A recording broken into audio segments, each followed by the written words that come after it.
Добро вечер во емисијата 360 степени на Алсат. Еве што ќе гледате вечерва. Случај Актор. Скандали од почеток до крај. Грчкото обвинителство покрена обвинение за перење пари од 50 милиони евра, а државата во која се перени пари не гледа криминал. Како е можно? Очекувам дека Управата за финансиско разузнавање ќе се охрабри да даде подобри информации. Убедена сум дека имаат информации. Откриваме 2 човек фирми во шемата за извлекување на кешот во случајот Актор. Преку нив се испумпани 30 милиони евра за 4 години. Колку мина работат во јавниот сектор? Зборуваме за краток временски период, за кој што ќе можеме да кажеме и реална бројка. Колку мина земаат плата, а не одат на работа? Околу 1600 луѓе, кои што се на платниот список на државата, немаат распределени работни задачи. Дали и СДСМ ќе вработува како ВМРО ДПМН со партиска книшка? Ќе вработуваме според потребите во јавната администрација, ќе работиме на нивна преквалификација, ама фокусот за решавањето на проблемот со невработеноста ќе биде на отварање на работни места во приватниот сектор. Да, и за нашите симпатизири члени. Никогаш не брзам при донесување на некој заклучоци. Државниот обвинител беше перфектен до сега, по моје мислење. Никогаш не брзам при донесување на некој заклучоци. Не знам да ви кажам, меѓутоа јас немам никаква забелешка од неговата работа. Нова саботажа. Останете со нас, почнуваме по кратка пауза.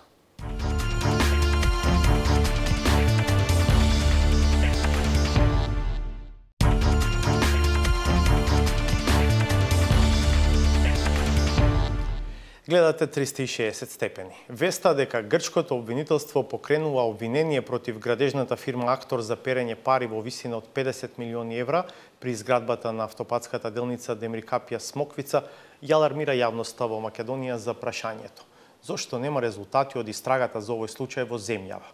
Обвинителството на Марко Зврлевски, финансиската полиција и финансиското разузнавање се обидуваат со нејасни и непрецизни соопштенија да дадат некакво објаснување. Но на крај, неспорен е заклучокот дека во земјата во која се переле пари, Македонија, нема ниту најава дека некој може да одговара.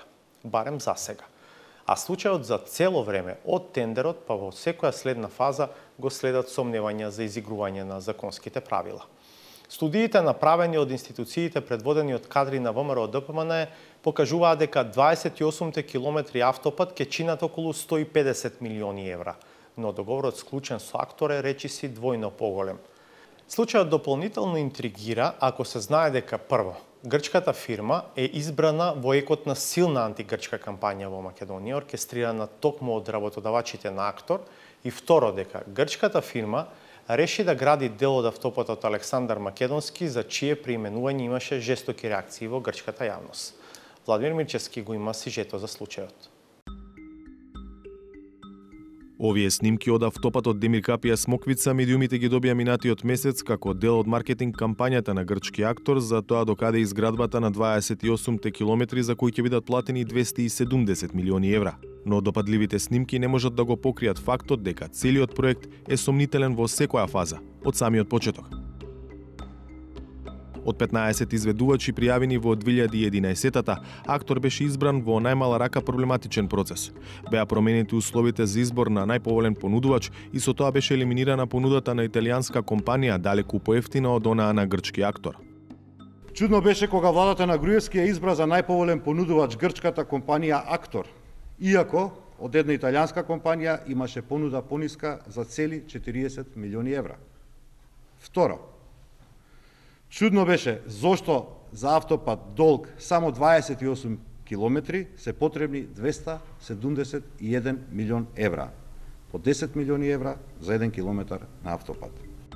Уште поексплицитни беа од Организацијата за економска соработка и развој, ОЕЦД, од каде во антикорупцијскиот извештај за Грција посочуваат наводи за мито на грчка градежна компанија за македонски владини представници за добивање договор за изградба на автопатска делница.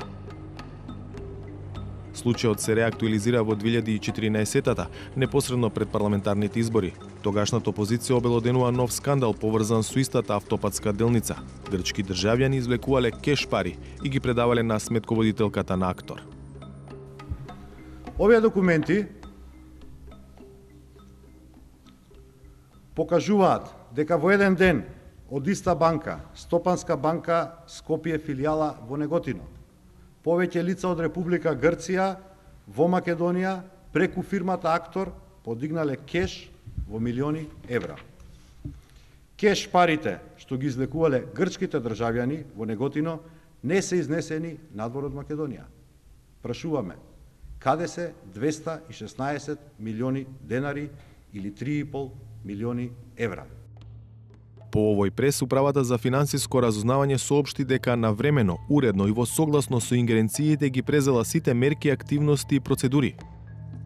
Од управата тогаш информираа дека предмет бил отворен неколку месеци претходно, на 11 ноември 2013, но она што не го кажаа откако опозицијата го обелодени скандалот е дека и во наредниот период продолжило повлекувањето на пари, но во побројни трансакции со помали суми кои поминуваат под радарот на Управата за финансиско разузнавање.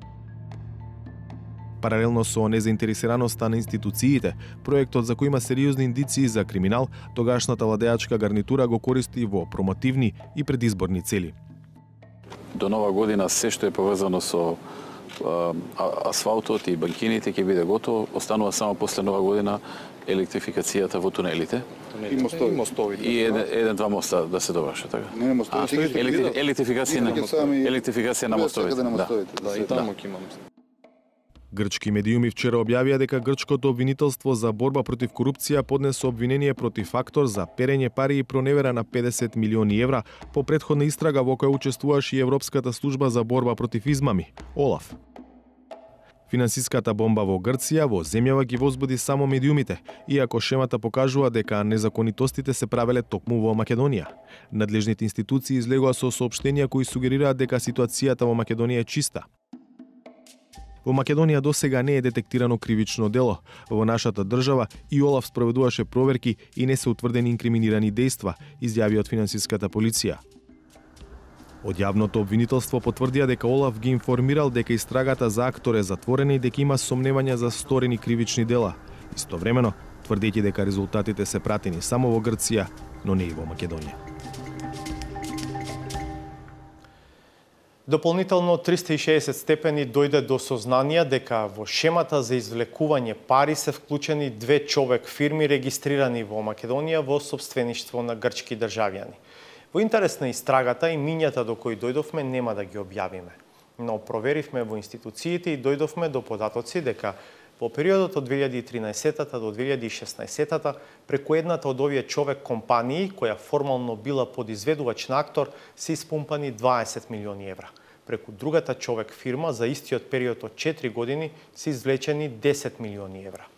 Сознанијата велат дека кешот извлекуван на име хонорари за наводно ангажирани преку овие фирми, при што некои стигнували и до 110.000 евра месечни примања и се предавани на сметководителката на Актор Атина Зиога. Нема податоци дека тие пари се извлекувани од Македонија, па сериозна е дилемата во чиј џеп или чија каса завршувал кешот во земјава. Исто така 360 степени дојде до сознание дека наспроти ажурноста во исплаќањата кон овие две фирми, Актор им должи милионски суми на вистински подизведувачи во Македонија, поради што се водат и судски процеси.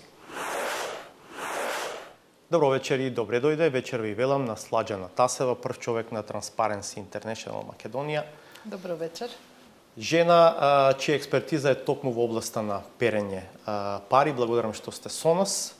И веднаш на почетокот, она што како главна дилема мене ми се наметнува, предпоставувам и на добар дел од македонската јавност, тоа е како може во Грција да биде покренато обвинение за Актор, а во Македонија практично да нема никакви резултати досега од институциите наводно тврдат дека истражуваат, ама нема никаков епилог од тоа. Не може. Треба да има некаква истрага и некаква постапка и во Република Македонија, доколку веќе постојат докази дека дел од овие действија од процесот на перење пари, затоа што действијата на перење пари се состојат во неколку фази, но ако тие се случувале дел од нив на подрачјето на Република Македонија, тогаш треба да се истражи, да се види кој бил вклучен, затоа што имаше сознание дека пари се излекуваат од банки. Еве, кажавте информација дека биле вклучени 2 човек фирми, кои што би служеле сигурно како прикривачки компании само за да се излекуваат тие пари. Нашиот кривичен законник познава и казнена одговорност на правните лица. Не само на одговорни лица, но и на одговорните лица. Значи, ние можеме и треба да имаме истрага за тоа што се случувало во Македонија, доколку парите се излекувале од банки, тие како финансиски институции имале обврска да пријават за тоа дека се излекуваат пари од одредени лица во одредени интервали, во одредени суми и сето тоа како сознание за сомнителна трансакција или трансакција над одреден износ, да го пријават до Агенцијата за финансиско разузнавање. Видовме дека во една фаза таа агенција одреагирала наводно. Потоа се појавуваат новинарски текстови кои што велат дека откако јавно пука аферата, сумите кои што се влечат во готово се симнуваат до нивото кој што оди под радарот на финансиското разузнавање за на некој начин да и се олесни веројатно работата на таа институција, да не мора да постапува. Тоа не постои. Значи, суми под радар не постојат, затоа што во оваа сфера постои така наречено смурфинг или расипнети трансакции, кои што сепак, се трансакции кои потекнуваат или се поврзани со истите субјекти, истите лица, истите сторители, а намерно се расипнуваат. Кој е нивото на кое што треба да одреагира банката? 15.000 евра? Значи, постојат 2 вида на ситуации во кои што треба да одреагира банката или некоја друга финансиска институција. Едното ниво е трансакција над одреден износ. Тоа значи, ако износот е поголем од 15.000 евра, треба да се пријави. Другата ситуација е пријавување на сомнителна трансакција. Индикаторите за сомнителни трансакции ги има и на веб страница на Агенцијата за финансиско разузнавање, содржат токму ова. Доколку едни исти субјекти во одредени временски интервали се појавуваат со излекување на поголеми суми или одредени суми на средства, кои што прават поголем износ, тие се пријавуваат како сомнителна трансакција. Не мора да е над одреден износ, но се појавува сомнежот дека овие пари се излекуваат заради некаква цел. Може би да е легитимна и легална целта, но сепак сомнежот мора да се пријави и Агенцијата за финансиско разузнавање тоа мора да го проучи, да го изанализира и да види. Доколку банката тоа не го пријавила, и таа треба да има одредена одговорност. Доколку агенцијата тоа не го проследила, а било пријавено, исто така мислам дека тука треба да бараме одговорност. Во ставот од јавното обвинителство на Зврлевски вчера велат дека да Олаф ги информирал нашите истражни органи или јавното обвинителство дека нивната истрага покажала оти има кривични дела, но дека за деталите е информирана само грчката страна, а не и нашата страна. Но, знаете, може би и тоа да е така, но што му пречи на Зврлевски на обвинителството да се информира за деталите од грчката страна? Затоа што ние како страна треба да сме заинтересирани да го гониме криминалот во Република Македонија. Во подготовката на оваа емисија ми рековте дека некаков меѓународен стандард е дека државите кои што на некаков начин се инволвирани во еден случај на перење пари се договараат во која земја ќе се води постапката.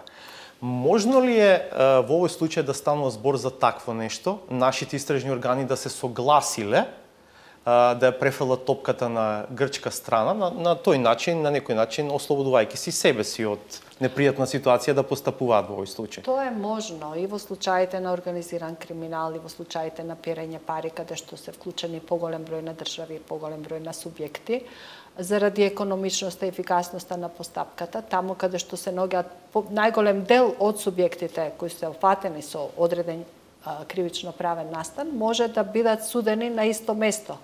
Може државите да се договорат да си ги споделат по пат на соработка во кривично-правни работи, сите информации со кои располагаат, да се достават информациите за лицата, очигледно останува збор за грчки граѓани кои излекувале пари на територијата на Република Македонија, но сите тие податоци за тоа како се правени тие трансакции од финансиските институции во компаниите кои се регистрирани тука треба да бидат доставени и таму каде што ќе се водат истрагите. Не е исклучено дека истрагите ќе ги опфатат и лицата кои што се на територијата на Република Македонија. Но ништо не спречува исто така и ние да си водиме постапка овде кај нас. Значи, можна е и таа ситуација за спојување на тие постапки, но можна е и ситуацијата да ние си поведеме постапки внатре во нашата држава. Има уште еден интересен аспект околу овој случај.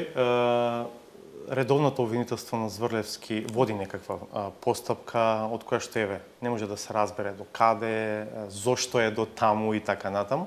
Но велам интересно е, денеска прашавме во специјалното јавно обвинителство, оттаму ни рекува дека и тие имаат предистрага за случајот Актор, се повикуваат на тајноста на тој дел од постапката, не сакаат да кажат детали, но еве и во СЈО се води предистрага за Актор. Ништо тоа не е исклучено, затоа што видите, ние слушнавме и во вашата најава дека тие компании служеле за извлекување на пари. Но тоа е само првата фаза од перењето пари. Рековте, не знаеме каде завршиле. Тука нема податоци тука дека... се следните фази. Значи,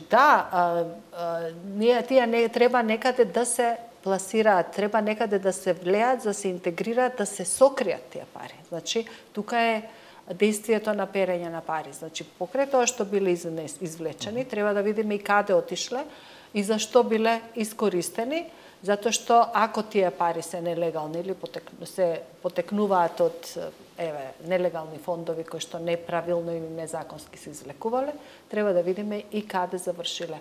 Веројатно, можеби, за тоа имало некакви договарања по пат на телефон кои се забележани во сите оние разговори кои што се во јавното обвинителство, зашто дополнително, верувам, сите заедно ќе бидеме информирани. Како некаков финален заклучок по се што е јавно познато и очигледно и непознато во овој случај, може да се биде оптимист дека сепак ќе стигнеме до некаква правда во овој случај во Македонија? Се разбира. Јас мислам дека и треба да настојуваме да имаме некаква разврска и во Република Македонија, затоа што се вклучени субјекти кои што работат во Република Македонија, вклучително од финансиските институции до компаниите и лица кои што делувале на подрачјето на Република Македонија, да го истражиме целиот случај. Очекувам дека Управата за финансиско разузнавање ќе се охрабри да даде подобри информации, убедена сум дека имаат информации, но прашањето е, или мојата досегашна забелешка беше дека на таа институција не е дозволено да си ја врши својата работа. Се надевам дека таа работа ќе се смени. Благодарам многу што вечерва бевте дел од 360 степени. Благодарам за поканата. Ве поканувам да останете на Алсат. По кратката пауза, наш гостин е министерот за информатичко општество и администрација Дамјан Манчевски.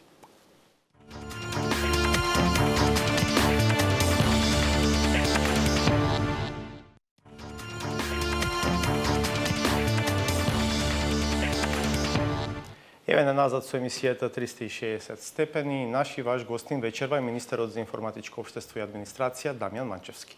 Добро вечер и добре дојдовте. Добре ве најдов. Дали конечно ќе го дознаеме точниот број на вработени во јавниот сектор во Република Македонија? Тоа е прашање што долго се дебатира на јавната сцена. Беше голем притисокот врз претходната власт, таа изготви некаков регистар, објави бројка која што е околу 125-130 илјади вработени во јавниот сектор, но има сомнежи дали таа бројка ја одразува реалноста. Како што и самите кажавте, изготвен е тој еден извештај за вработените во јавниот сектор, годишен извештај. И согласно овој податок, на 31 декември 2016 година сме имале вкупно во тој момент 129.653 лица вработени во некој од институциите на јавниот сектор. Сега, каде е проблемот? И во времето кога ние бевме во опозиција, како владеачка структура, тврдевме дека бројот е доста поголем. И знаеме сега дека тоа е така, затоа што во оваа бројка не влегуваат, на пример, вработените од јавните предпријатија од локалната власт. Не влегуваат вработени под договори за определено време. Така што се работи за една сериозна бројка, според наши некои проценки кои што калкулираме за дополнителни 20 до 30.000 лица, за кои што сметаме дека дефинитивно се на платен список на државата на ваков или онаков начин. Значи на 10 дена по превземањето на власта вие немате прецизна бројка колку луѓе работат во јавниот сектор. Нема, затоа што зошто не може таа бројка да се знае? Ке не разберете дека за да ги добиеме реалните информации, ние мора да имаме редовна и доверлива комуникација, но и соработка со сите институции кои што тие информации треба да ги дадат. Во моментот и сами сте свесни дека во фаза сме на промена на раководните кадри во голем број од институциите кои што располагаат со овие податоци, процес кој што е во тек и за кој што ги треба уште некој релативно кратко време, после кое што ќе бидеме сигурни дека информациите кои што ги добиваме прво ќе бидат промптни и навремени, а второ дека ќе одговараат на реалност. Сепак брзо зборуваме за краток временски период за кој што ќе можеме да кажеме и реална бројка. Едно од ветувањата во програмата за работа на новата влада е јавниот регистар на администрацијата, кој што треба да биде сеопфатен за разлика од овој за кој што велите дека има мани. Кога би можел тој да биде готов?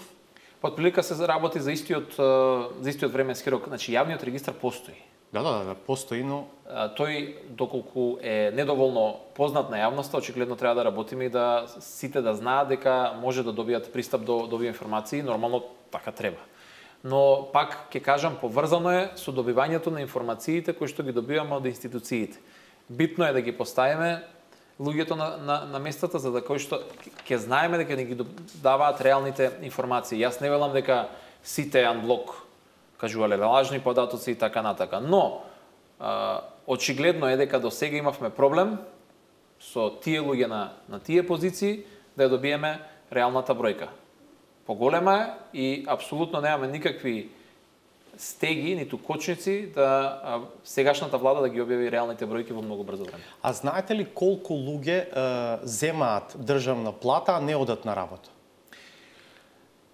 Од прилика бројката за која што можам да зборувам денес и направивме една, би кажал и подетална анализа, е околу 1600 луѓе, кои што се на платниот список на државата, немаат распределени работни задачи. Тоа се само луѓе вработени според принципот на соодветна и правична застапеност, така наречени рамковни вработувања или има и други лица?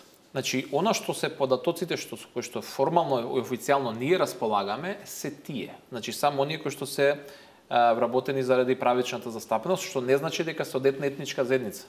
Се работи за луѓе од различна етничка припадност. Но за да го добиеме вистинскиот број, вистинскиот одговор, повторно е поврзано со претходното прашање. Мораме да ги имаме релевантните информации од сите институции да знаеме дека тие се реални бројки што ни ги даваат. Во бројката за која што зборував, се работи за луѓе кои што се вработувани заради правична застапеност во институциите. 1600 се по тој принцип. Значи, пазете, во секретаријатот за спроведување на рамковниот договор, преку оваа програма за работен однос имаат засновано вкупно 1743 службеници, ама не се сите безработни задачи. Значи, одредена за 2016-та претпоставам зборувате.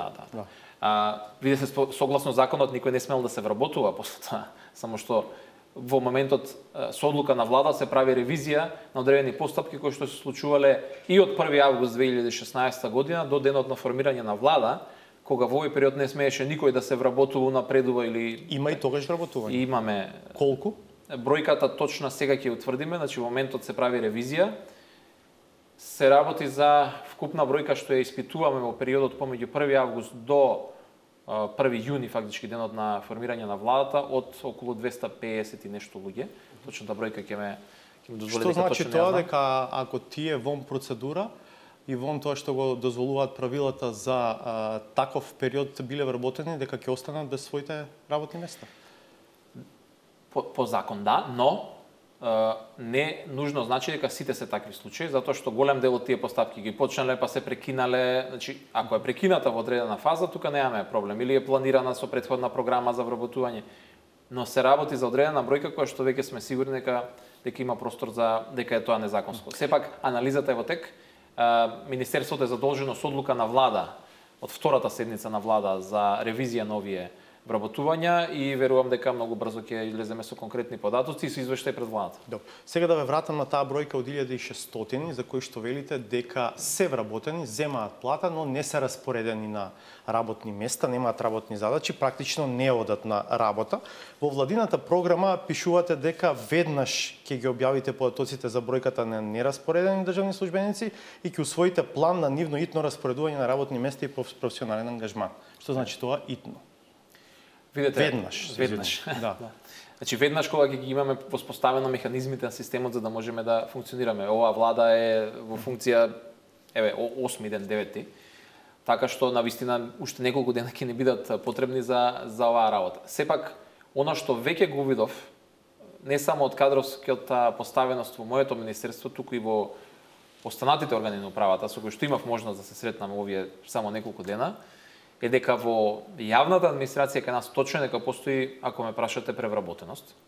Но исто така е точно дека постои огромен недостаток на одредена категорија на кадри и на луѓе со соодветно образование, со кое што веќе се соочуваме со огромен проблем. И поаѓајќи од областа од која што доаѓам, во делот на информатичкото општество, и во министерството, и во сите останати министерство, органи на управа, во судството и така натака, постои сериозен, огромен недостаток од IT кадар, од IT експерти, кои што дел од нив си ја напуштиле службата заради повисоки плати во пријатниот сектор, а сега веќе не можеме да ги мотивираме младите да се пријават да се вработат во јавната администрација ако што имаат образование од областа на информатичката технологија. Значи се работи за еден двосмерен процес, каде што ќе треба можеби да работиме со дообука на одреден кадар кој што во моментот е во јавната администрација, за да може да работи соодветни работи и да извршува задачи за кои што во моментов постои огромен и сериозен недостаток во јавната администрација. Вашата партија, актуелниот премиер, претходно лидер на опозицијата, во периодот пред изборите велеше никој не треба да се грижи за своето работно место, обрекајќи им се токму на овие луѓе вработени во јавниот сектор, зашто не мислиме да правиме партиски реваншизам и да бркаме по таа основа од работа. Но можен ли е ефикасен јавен сектор, сервис на граѓаните и на бизнисот, ако тој не се рационализира? Видете, ова уште од првиот ден им го кажав во министерството. Јас доаѓам од реалниот сектор. И ако апсолутно стоиме зад нашето ветување, стоиме дека нема никој да го изгуби своето работно место во јавната администрација, освен оние кои што се огрешиле пред законот, навистина стоиме за тоа ветување. Но, од друга страна, тоа е нужно поврзано со зголемување на ефикасноста на јавната администрација. Односно, не може да сме земја со процентуално една од најголемите во однос на населението јавни администрации, а граѓаните да се толку незадоволни од услугите што ги добиваат. Ако некој нема вештини, се наоѓа на одредено работно место, како ова ефикасноста ќе ја зголемувате? Неколку се аспекти кои што и механизми кои што со кои што тоа ќе го направиме. Една од работите која што веќе ја спомнав е нудење на соодветна дообука на постоечките кадри.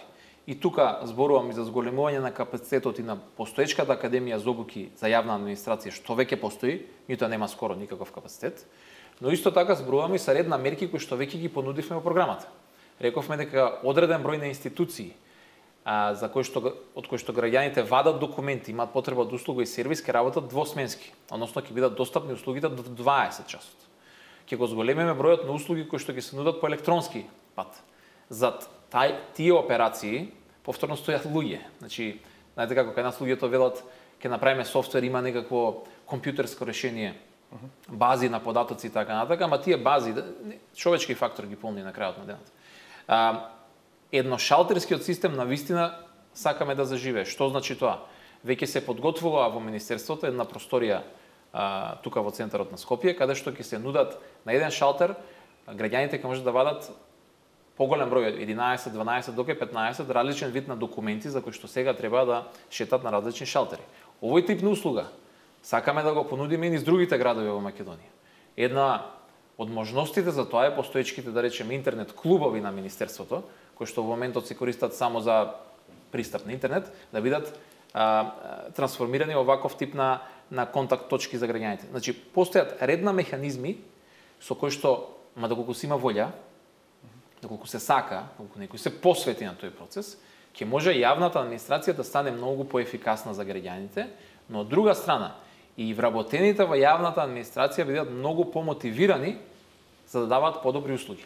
За ово прашање за е-сервисите ќе сакам да зборуваме малку покасно, но кога сме околу бројот на вработени во јавниот сектор, предпоставувам дека сега ќе бидете под притисок да вработувате ваши кадри, ваши луѓе во јавниот сектор, бидејќи многумина предпоставувам сметаат дека биле жртви на претходниот систем и заслугите своји ги гледаат во евентуално вработување во јавниот сектор. Ќе вработува и СДСМ исто како ВМРО ДПМН, бидејќи бевме сведоци дека општинските комитети на досега владачката партија беше единствениот критериум, да речем, за вработување во овој сектор. Видете, апсолутно не. Значи, оно што го зборевме цело време е дека ние нема да се однесуваме како претходната власт. Што се однесува до членовите и симпатизерите на опозицијата, оние кои што 10 години според мене беа најдискриминирани во овој дел, во можноста да се вработат, во шансата за вработување. Можам да кажам дека нашите поддржувачи членови маката во последните години ги натера да не нужно сите го бараат својот спас во јавната администрација. И мене ми е особено драго што е тоа така. Точно, има луѓе кои што ќе бараат. Но има и голем број на луѓе кои што само бараат фер шанса да можат слободно да работат, да функционираат.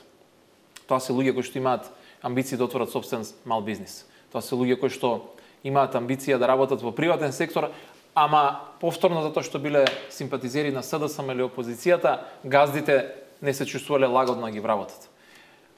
Генерално проблемот со невработеноста, оваа влада, и оно што го зборува секаде премиерот Заев, не е преку вработувањата во јавната администрација, туку напротив, преку поддршката на домашните и странските инвеститори во отворање на нови работни места во реалниот сектор, во приватниот сектор. Не значи исто така резко и стрикно толку. Нема ни едно вработување да има во јавната администрација, затоа што еве ви кажав, се соочуваме со огромен проблем. Предпоставам дека сега ако некој од вашите симпатизери ве слуша и се присеќа на периодот 2002-2006, ќе каже со ваков пристап ние изгубивме потоа на изборите 2006. Не, затоа што јас еве што сакам да им порачам на сите нив. Не само за нашите симпатизери, за сите граѓани. Оваа влада ќе им помага да се отвараат нови работни места во реалниот сектор. И ќе отвараме нови работни места во реалниот сектор. И на тоа се обврзавме, не само на бројка, туку зборивме и со достоинствена плата. Значи имаме ред на механизми од владата со кои што ќе ги помагаме фирмите да отвараат нови работни места. И на таков начин гледаме дека не само нашите симпатизери, сите невработени, сите млади луѓе во државата ќе си најдат решението за проблемот. На крајот на денот, ние не сме влада на само една категорија на граѓани, не сме на нашите, а не на вашите или на нечии други. Ние треба да решиме проблемот за невработеноста на сите. И на тоа се обрзавме. И број на работни места, и повисоки плати. Така се вратат сите на почетокот, господин Манчевски. Не значи готово нема вработување во јавна администрација. Еве, се соочуваме со огромен, пак е повторен проблем, на апсолутен недостаток на луѓе, IT експерти или IT писмени луѓе образовани во јавната администрација. Се доведува во опасност функционалноста на голем број на системи од критична важност за државата. Ние не можеме да спроведеме интероперабилноста помеѓу институциите, зашто многу зборуваме, зашто многу пари се вложени, зашто многу опрема е накупена по сите институции и таму нема кој да работи со таа опрема. Значи не можеме да кажеме готово нема воопшто вработување, но апсолутно ќе вработуваме според потребите во јавната администрација, ќе работиме на нивна преквалификација, ама фокусот за решавањето на проблемот со невработеноста ќе биде на отварање на работни места во приватниот сектор. Да, и за нашите симпатизери членови. Имам уште неколку прашања, ќе направиме кратка пауза, па ќе се вратиме. Благодарам за сега, ве поканувам да останете на осад.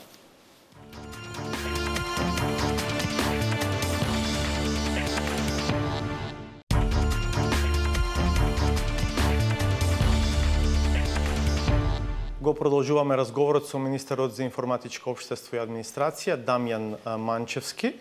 Господине Манчевски, претходната влада со зголемување на платите на вработените во јавниот сектор на некој начин купуваше своји поддржувачи и гласачи.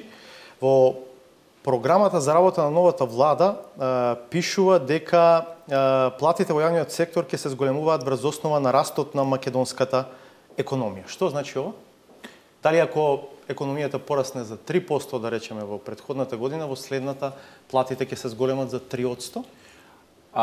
Еднозначно да, и тоа е повторно поврзано она што го говоревме претходно. Значи ќе работиме на раст на реалниот сектор, на раст на економијата, за да порастот на платите кои што го планираме да го пред се во реалниот сектор да го постигнеме, да и јавната администрација го следи тој тренд на пораст на платите.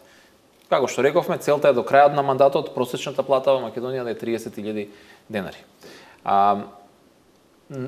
Ама пак имаме концепцијски сосема различен пристап од оно што претходната власт го правила. И сега ќе ве објаснам зошто.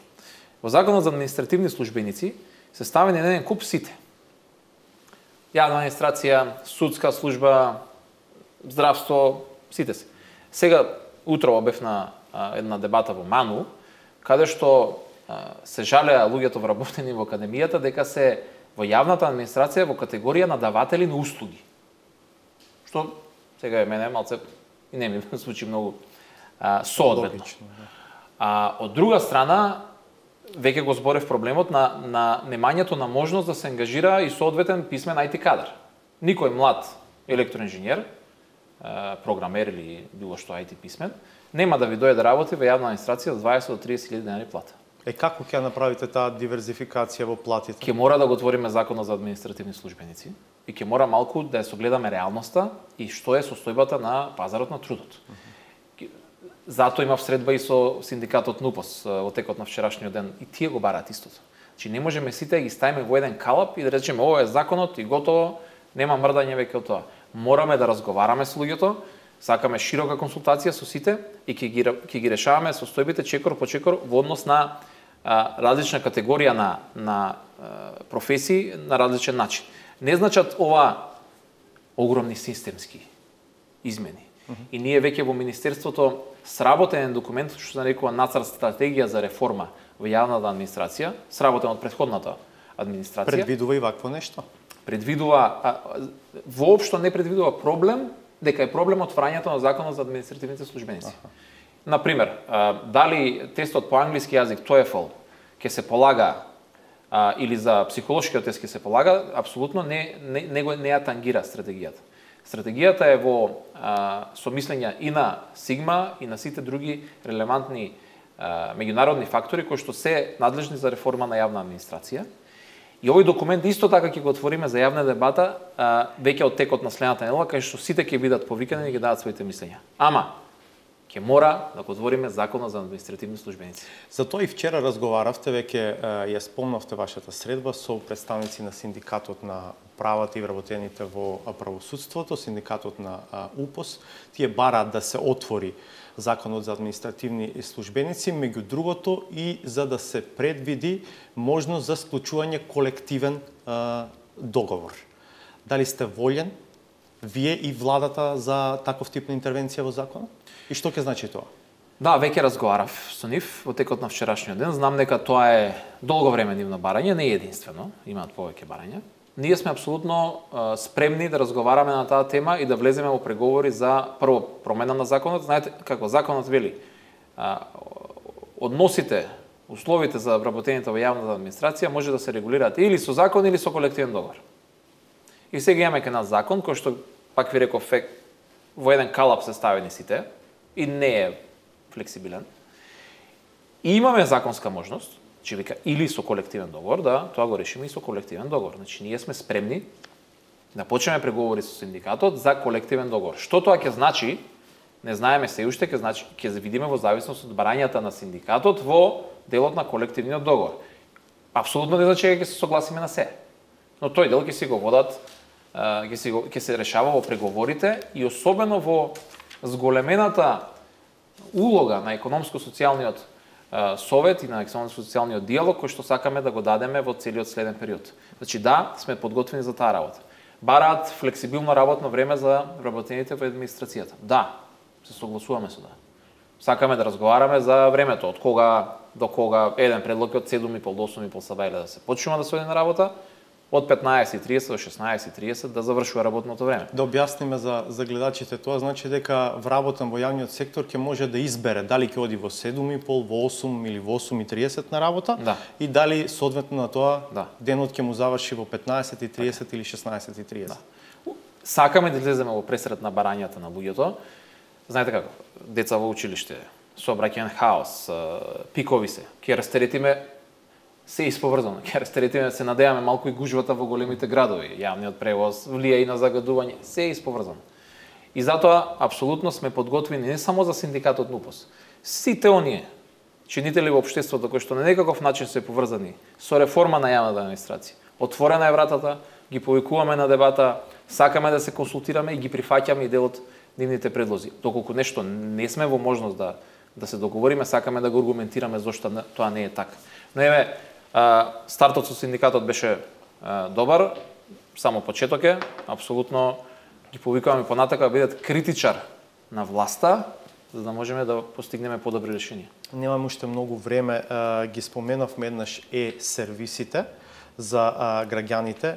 Во програмата неколку пати се повикувам на неа, но тоа е референтниот документ според кој што ќе го цениме она што сте го ветили и дали сте го оствариле. Велите дека ќе обезбедите целосно електронско издавање на 50 најчесто издавани потврди или документи во првите 180 дена од изборот на владата. Пред малку зборувавте за скорешна можност за околу 11-12 документи, ако добро ве следев. Остварливо е ова?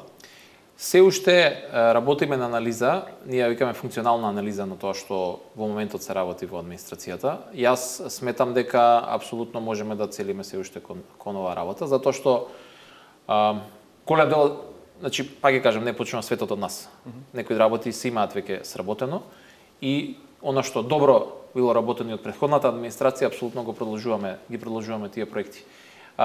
Проектот за како се на македонски one stop shop, односно од место точка од каде што ќе се подигнуваат, едно шалтерски систем, така го преведуваме. Но место од каде што се земаат повеќе документи е нешто што е веќе започнато, треба да го доработиме, а сакаме да го зголемиме бројот на документи кои што ќе бидат издавани преку ова. Апсолутно стоиме се уште. Да, долго се зборува за тоа дека кога одите да вадите лична карта, едноставно не би требало претходно да одите на друго место, на друг шалтер, во друга институција, во друга зграда да извадите извод од матична книга на родени, туку дека на местото каде што одите да вадите лична карта би требало по автоматизам електронски тие институции да бидат меѓу себе поврзани и само да го преземаат тој документ. Зошто 10, можеби повеќе години слушаме за потребата од вакво нешто, а никако тоа да се реализира? Пак се е поврзано, затоа што не функционира како што треба интероперабилноста и не е тоа нешто што можам да кажам дека е конкретна вина на некого. Тука едноставно тој процес не заживеа доволно. Ама ако е нешто накриво насадено, ќе можете вие сега да го поправите? Не, тоа не е накриво насадено, тоа е засадено и не е одгледувано. Сега треба повторно му даеме акцент на овој процес. Повторно треба да вложуваме во него и човечки ресурси, и техника, и ресурси, и пари. Постојат на располагање меѓународни фондови кои што ни се на располагање за оваа работа. И целта е не само што велите институциите помеѓу себе, не, туку граѓанинот кога дојде на еден шалтер да може од таму да извади извод од матична книга и лична карта и возачка дозвола и не знам што моментот му е потребно. Значи на едно место лесно може да си ги добие, си ги заврши сите административни работи, максимум што може, и да не губи многу време за тоа. На почетокот, секоја влада е со полна уста убави желби и добри зборови. Ќе видиме колку од ова навистина ќе успеете да го преточите во резултат. Ви благодарам што вечерва бевте дел од 360 степени. Ќе ве каниме и натаму за да видиме навистина што од ова што вечерва го зборувавме и се реализира. Благодарам на поканата. Ве поканувам да останете уште малку со нас и заедно да ја одгледаме и саботажата на Сречко Поповски.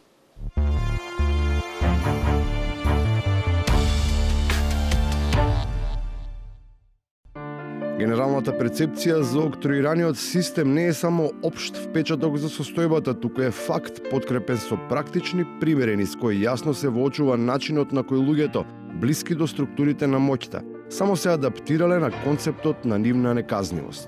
Никој од нив не стравува од заканата за евентуална реакција на органите на редот. Снимај ме, снимај ме, ајде, сакаш да ти ја скршам. Па шо полека. Не ми ја ометај работата, затоа што ќе те пријамо полиција. И шо ако ме пријавиш? Па ако те пријамо полиција, ќе не знам дата може. И после зајко да не те спаси.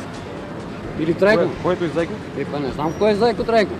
Слободата на политичка интерпретација на правдата, која овозможува секој од корисниците на партиската заштита да ја земе во свој раце, е аминувана од институционалните слепци, тие кои наместо професионалност на прогонот стимулираа контролирана анархија, феноменално камуфлирајќи ги сите злоупотреби, криминали, па дури и животно загрозувачки ситуации.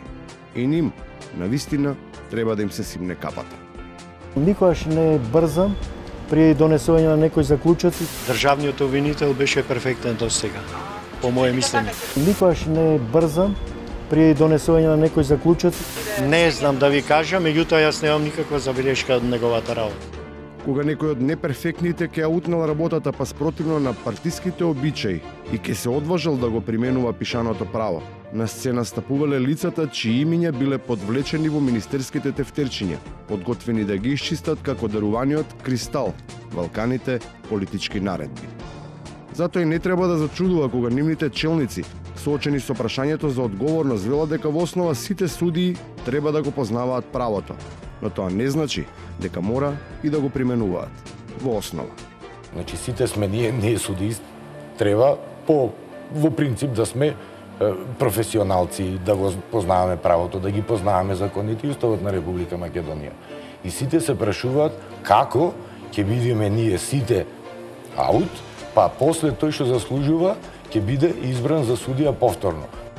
Реизборот кој барем засега е утопистичка идеја, не е потребен само поради системско луфтирање, туку поради символичната атмосфера во која под влијание на судските органи, наместо ногти, по неа, осомничените или обвинитите, слободно може да продолжат да грицкаат семки, обични или буџетски. Сум бил на раска. Излеговте од СЈО и влеговте утрина. Да подигнам документи. Немаме ништо процедурално беше посетено. Денеска одам во СЈО по приватна работа, бидејќи не сум ни државен функционер, ни јавен функционер, останува работата да биде само моја, приватна. Ставањето на државата во приватна функција е исходот од неприкосновеноста на власта, чија неограничена моќ длабоко продрела во сите пори на општеството.